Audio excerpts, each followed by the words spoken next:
Nasa labas na ng Philippine Area of Responsibility ang binabantayang low pressure area malapit sa Batanes. Huling namataan niya ng Pag-asa, 680 kilometers northeast ng Itbayat, Batanes.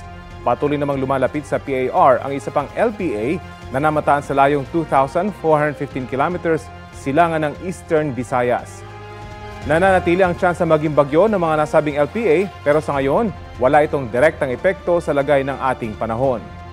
Hanging habagat pa rin ang magpapaulan dito sa Luzon habang mga local thunderstorm ang aasahan sa iba pang bahagi ng bansa.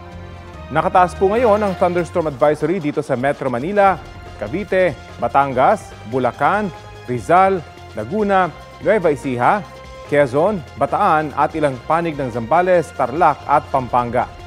Pinaalerto ng Pag-asa ang mga residente mula sa banta ng baha o landslide.